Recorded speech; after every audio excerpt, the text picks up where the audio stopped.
Chapter 32, Glaciers. Next morning, I run the secret message through my mind as we walk. Time for a water break, Sam says, scooping snow into the pot. I survey the last mountain in front of us. It's just as Ness said, one more pass to cross. The snow below us gives way to a glacier, winding all the way down the side of the peak. It's steepest at the top. The ice glitters in the sunlight, slippery and smooth. A few weeks ago, nothing would have stopped me taking a sack and sliding down it. I glance at Sam. He's grinning at me, and I know he's thinking the same thing. We can't waste any time, I say. Just once isn't going to hurt, he says. Besides, we have to wait for the water to melt. Looking at the pot packed to the brim with snow and the tiny flame under it, I realise Sam's right. It will take at least a few minutes to melt. Just the first bit, I say. We can't waste energy getting back up. Of course, says Sam, tying the yak's lead ropes together to stop them wandering too far. I remove one of the spare sacks and step into it. Race you to the bottom, says Sam. It's like the old days. Ready, says Sam.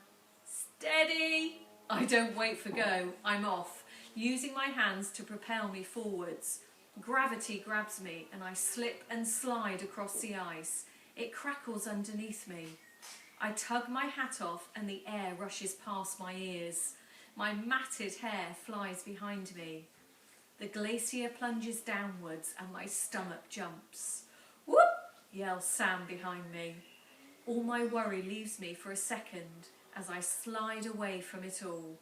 I glide across the ice, descending over the shadows in the dips and lines. Going over a bump, I lift into the air. Woohoo! I call.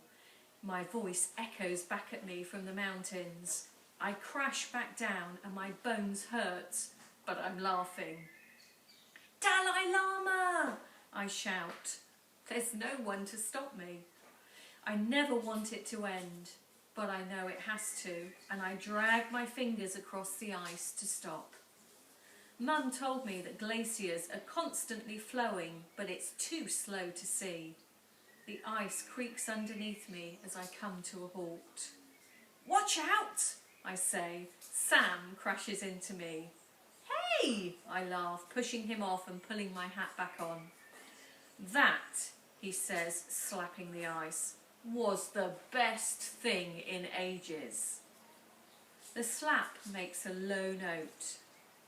He taps his other hand on the ice and it makes a different tone. Like drums, I say. He nods and taps a rhythm. I join in, once with my left, then 2 quick beats with my right. My fingers are numb. I clench and unclench them in between beats. Sam closes his eyes, throws his head back and sings the song of the snow lion. We are the people of the mountains. The mountain air runs through our veins. We can breathe where others can't. Mountain warriors of peace. His voice cuts the freezing air. I think of Mum and Dad and pray that our song reaches them somehow. The verse ends and Sam opens his eyes. I think we can do this, you know, he says, as long as we have each other. And the yaks, I say, looking up at Eve, waiting patiently at the top. I squint. Another figure joins her. Adrenaline shoots through my blood and the familiar feeling of danger comes booming back in an instant. Sam, I say, tapping his arm. There's someone up there. Chapter 33, Leader. I stop thinking. I just want Eve and Bones to be safe. My legs slip up the glacier. 3 figures watch us scramble up. I claw at the ice, pulling myself up faster. "It could be soldiers," says Sam, "and we're outnumbered." His heavy breaths are right behind me. I don't slow down. All I know is I have to protect the yaks. I made a promise to Manny. I'm shaking with frustration.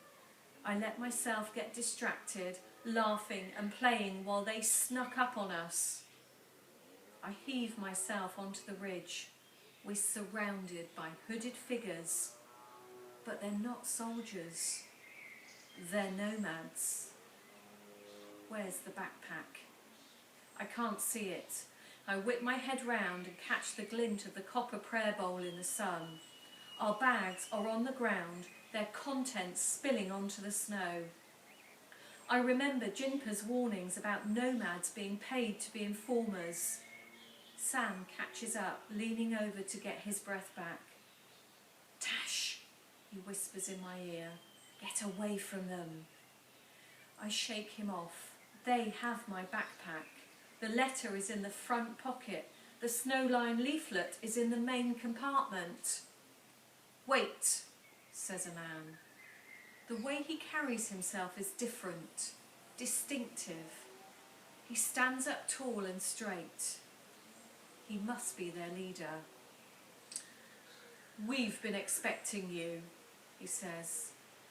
Sam and I look at each other. "What do you mean?" asks Sam. "Don't you have something for us?" He narrows his eyes and turns a compass over and over in his palm. "No," says Sam. The nomads shuffle back and forth, whispering together and gazing around us. "Is it just you boys here?" the leader asks. I'm puzzled for a second. Then I nod, remembering my disguise. "Where did you get this backpack from?" asks the leader. "We found it on the route," says Sam quickly. Thought it might be useful." The leader watches us closely, as if he's trying to determine if we're telling the truth. "Thank you," he says eventually. "You might not realise it, but you delivered something very important." I feel Sam looking at me. I know we're both thinking the same thing. Is it the letter? "What do you mean?" I ask. "It's dangerous out here. We could be watched. Let's get everyone back to camp." He nods towards his men and avoids the question. "Come and stay with us. Have a proper meal." I hesitate, unsure whether he can be trusted. But one thing I do know is that I have to keep the backpack safe. If they are informers, then it's all the evidence they need. The nomads lead us over a ridge and then steeply down between two cliff edges. It's dark, cold and wet. I map our movements in my mind. With every step down, we go further away from the Dalai Lama. We have to be able to get back. You and your yaks look like you could do with some food. Been on the road for a while? A few days? I clench my teeth. I'm not giving them too much information. We emerge into a clearing. Two rectangular white tents stand side by side on flat ground next to a barren mountain. Beyond it, a herd of yaks graze in front of a lake shaped like a butterfly. It's mostly frozen, but I see the reflection of the sky and the clouds in the watery parts. Stepping on patches of pasture, I wonder how long it would take to know the mountains this well, to be able to find the glacial lakes and the grass within the rocky emptiness.